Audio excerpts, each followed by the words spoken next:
O julgamento do Brasil na Corte Interamericana de Direitos Humanos por violação dos direitos dos quilombolas de Alcântara.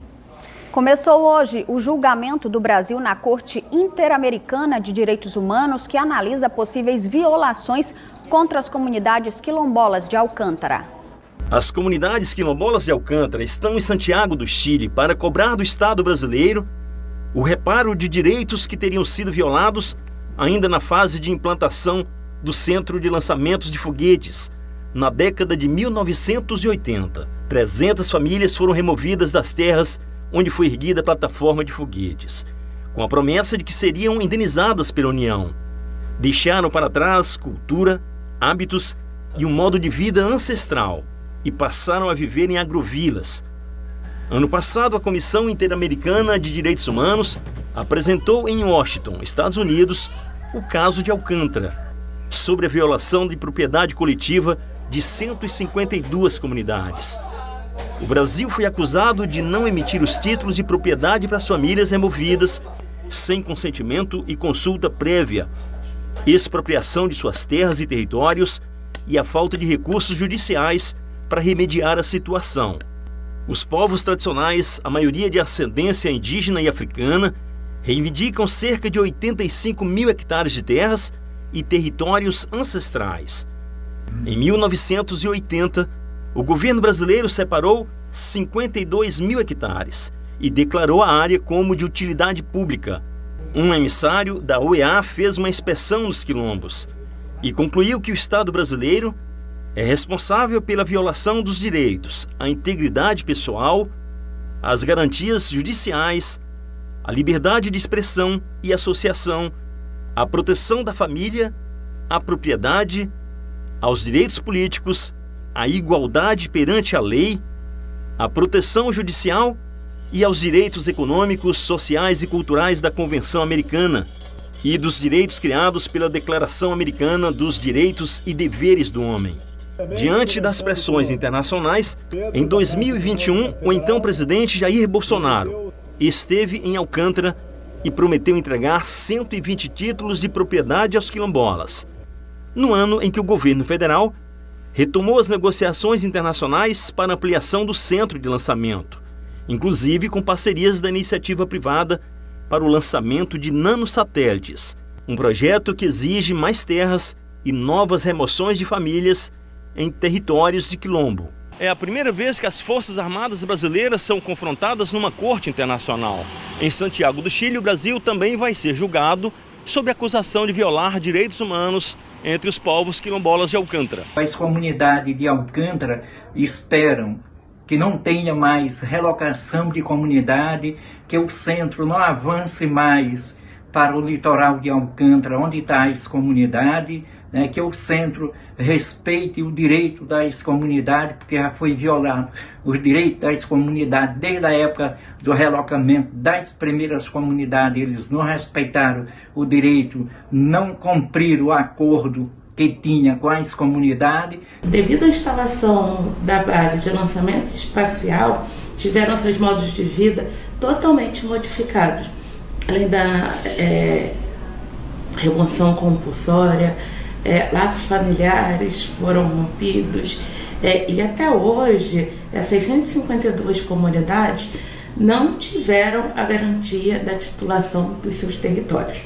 A gente tem muita esperança que o julgamento na Corte Interamericana de Direitos Humanos repare todas essas comunidades por todas essas violações que foram reiteradas por mais de 30 anos. A Corte vai apreciar, num histórico de mais de 40 anos, as omissões do Estado brasileiro como um todo, envolvendo o Poder Executivo, Legislativo e o próprio Judiciário, envolvendo as esferas estadual, federal e municipal, em atos ou também em omissões de violação de direitos das comunidades quilombolas.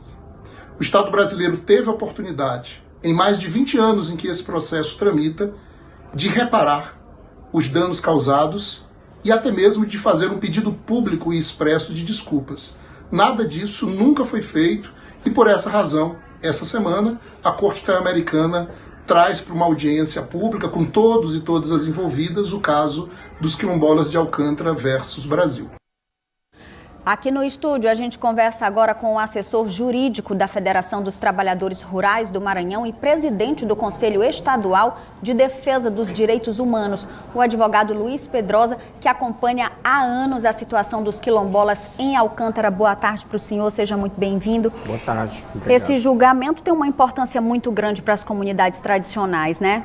Tem. Eu acho que vai abrir uma jurisprudência a respeito de comunidades e povos tradicionais, a respeito principalmente da Convenção 169 e sua aplicação no território brasileiro.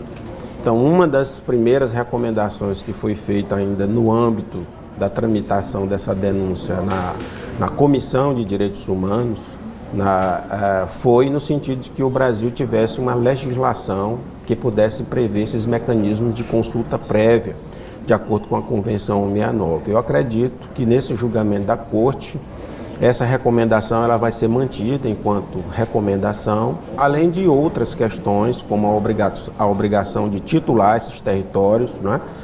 Então tem uma dívida histórica e que o governo brasileiro foi arrastando e não deu a devida atenção a essa denúncia que está tramitando, e agora nós chegamos num dia estratégico para o julgamento. E como bem frisou a reportagem, teve oportunidade de rever isso, mas não fez. Muitas oportunidades, porque além dos processos judiciais que tramitam perante o Poder Judiciário, existiram muitas oportunidades de diálogos, audiências públicas, né?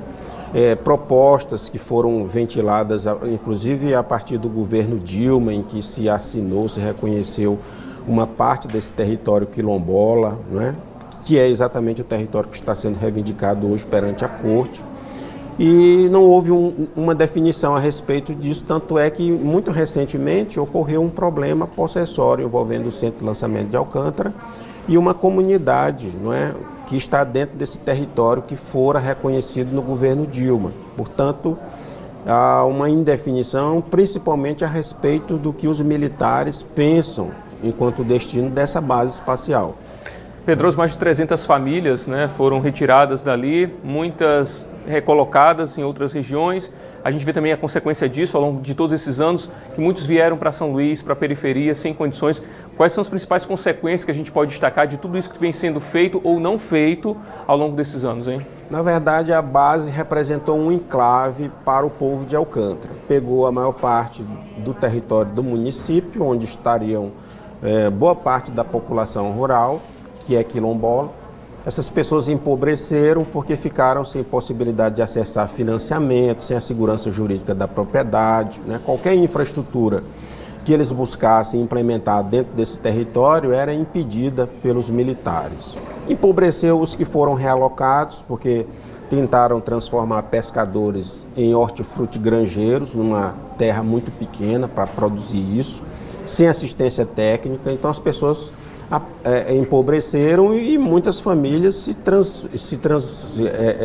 transmudaram para as periferias das cidades, como a própria Alcântara e São Luís. Aqui nós temos bairros onde a gente percebe a presença, né, muito grande de moradores de Alcântara que se mudaram para cá. E as próprias agrovilas, né, Pedrosa, que foi cedido para que as comunidades ficassem, não tinham a estrutura que deveria ter para atender essas pessoas e ser aí uma troca, entre aspas, pelo menos justa.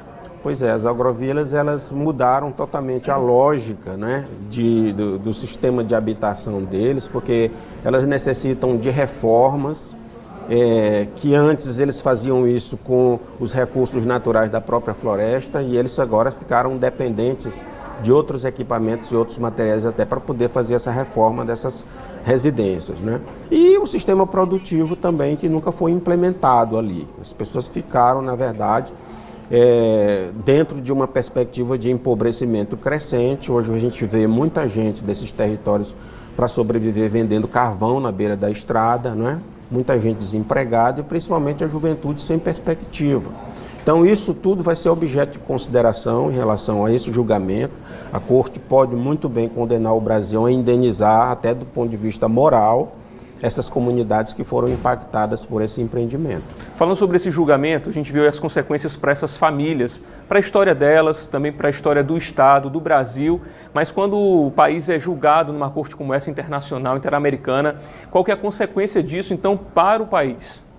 Existe uma pressão internacional muito grande hoje sobre países que descumprem normas internacionais de direitos humanos. Então, ser condenado na corte significa um arranhão na imagem do país, e não cumprir uma condenação como essa, a imagem fica pior ainda.